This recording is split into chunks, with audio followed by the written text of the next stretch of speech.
untuk memasuki dunia yang baru, yang selama ini kita hidup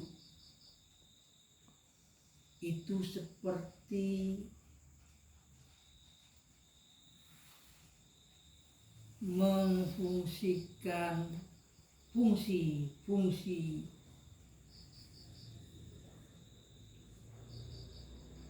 tubuh kita.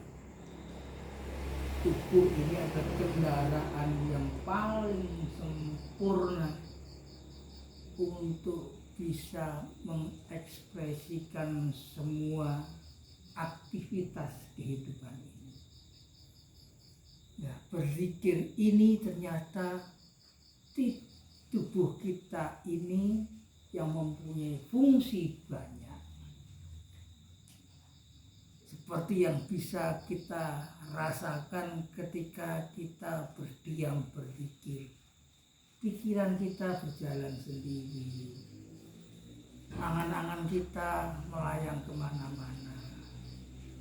Kita bisa mengendalikan, fokuskan, dan mencapai tujuan berzikir kita seperti yang dikehendaki, yang kita kehendaki, untuk bisa bertafakur dengan berzikir, mencapai suatu kesimpulan hikmah yang bisa kita lakukan seperti berzikir ini di dalam kegiatan kita sehari-hari yang diekspresikan oleh tubuh. Di sana ada fungsi pikir, rasa, batin, hati, perasaan senang dan bangga dan sebagainya itu ternyata bisa tidak hanya aktivitas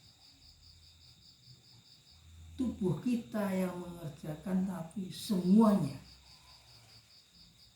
dari yang saya sebutkan tadi, sejak berpikir sampai kepada merasakan nikmatnya kita hidup ini. Nah, aktivitas kita merasakan semua totalitas itu. Kalau bekerja disebut kegiatan bekerja, kalau berpikir disebut berpikir, tapi ternyata kalau diam tadi macam-macam yang bekerja. Nah, upaya untuk bisa menyadari keseluruhannya itu namanya aktivitas berspiritual. Merasakan apa isi badan kita, baik bergerak, baik yang tidak bergerak, baik yang dirasakan melalui pikiran, hati, dan perasaan dan lain-lainnya itu. Hubungan itulah yang namanya tata aktivitas spiritual. Nah, seperti halnya tujuan kita berpikir tadi apa? Kan merasakan masing-masing yang bekerja di dalam tubuh kita sebagai kendaraan yang bisa berfungsi banyak dan mengerjakan yang banyak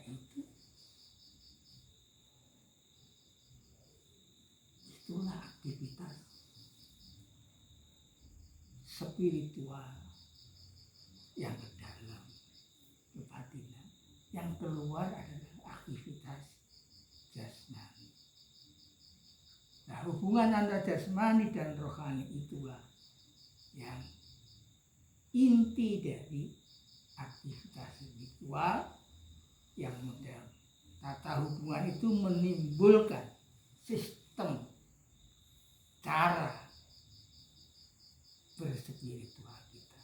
Kita menemukan siapa saya, apa yang harus saya kerjakan, untuk apa, dan akhirnya itu kan kita baru tahu setelah kita berenung, berzikir, hidupkan hubungan antara raga, jiwa, dan yang membuat jiwa itu siapa. Siapa yang harus bekerja di dalam hidup. Semua tahu. Kalau sudah tahu, apa tujuannya kehidupan spiritual itu. Kan kita menjadi bingung. Nyapa sausé wis mana apa gunane. Lah wis seneng ora apa. Ayo apa yang harus kita utamakan dan sebagainya. Ini saya menukil beberapa pendapat ulama yang saya rumuskan menjadi apa yang akan saya sampaikan ini cuma poin-poin saja sehingga kita akan bisa menemukan sendiri dengan sistematis kalau kita mendapat pandangan bahwa berzikir kita, berdoa kita adalah sebuah upaya spiritual untuk meningkatkan kualitas jiwa kita, menemukan Tuhan kita. Untuk apa nanti kelak? Itu kan ketemunya setelah kita berzikir, bercari ilmu, beragama, berdoa dan sebagainya. Tujuannya itu. Nah, sekarang yang saya sampaikan di sini adalah rangkuman yang bisa saya ambil dari berbagai pengalaman setelah kami menjalankan itu sejak tahun 2014,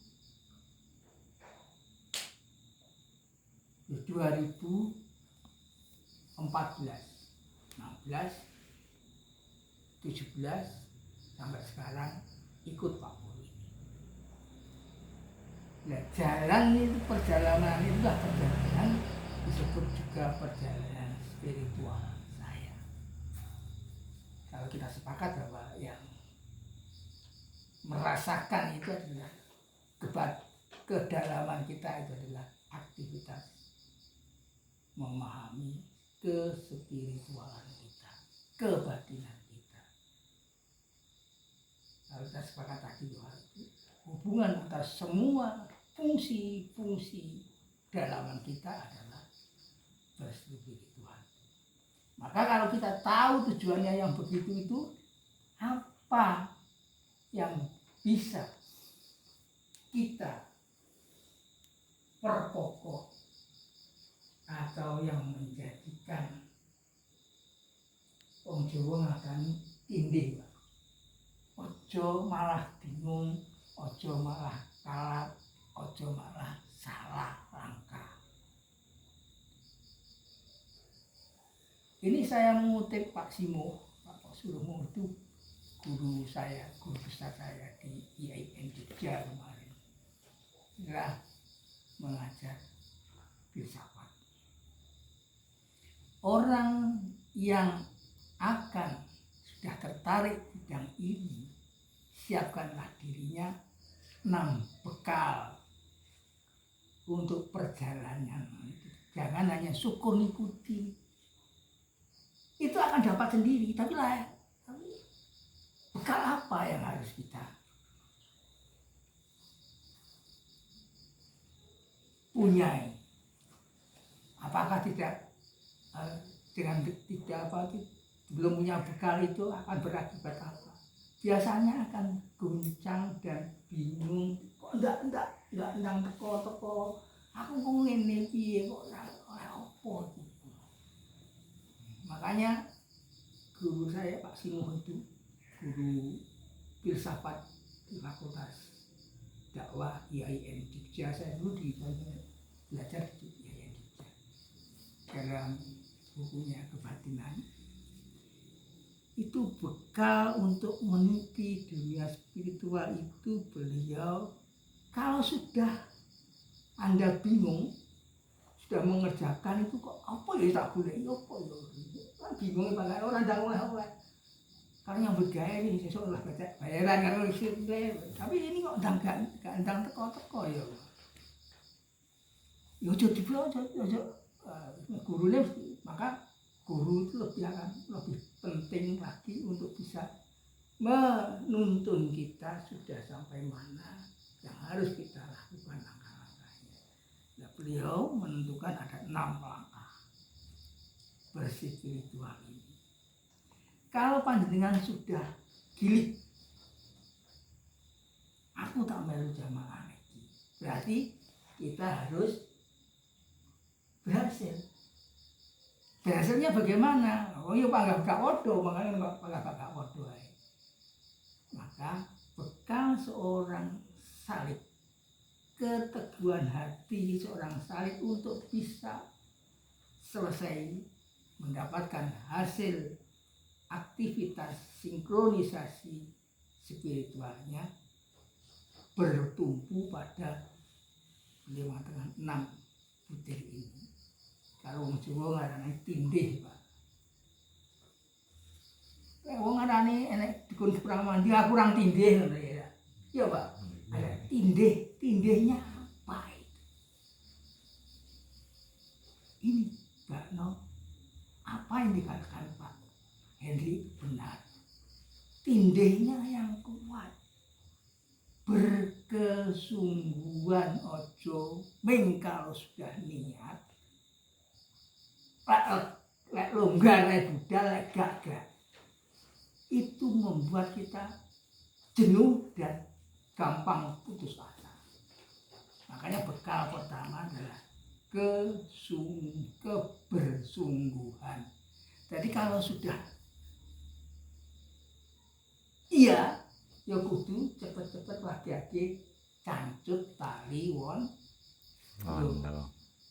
Enek arangan ya kudu budal dhisik liyane di sisi ini. Itu harus kita miliki. Tanpa ada niat orang ndang oleh-oleh panggah meneng ya meneng anyane dikir-dikir bar kuwi wis mulih berkat ngono tok ae salah apa-apa. Gak oleh kanugrahan nek Bapak Gurina tarane apa spiritual given apa itu oleh-olehnya orang berspiritual. Ya, nanti kalau 6 ini tercukupi akan melangkah ke persiapan yang kedua dan selanjutnya akan mendapat hasil itu apa yang kita raih. Bisa diukur kesenangan hati kita bagaimana, bentuknya apa. Ya, yang pertama sekarang bekal kita untuk memasuki dunia spiritual, berkesungguhan. Makanya perlu panjenengan kalau ikut thariqat perlu baiat. Wong nilai lagi baiat sak geleme dhewe surat tak tinggal wis ora apa-apa, ora dosa, tapi lah melok baiat ini baiat itu berarti janji kita kepada Allah. Kalau diingkari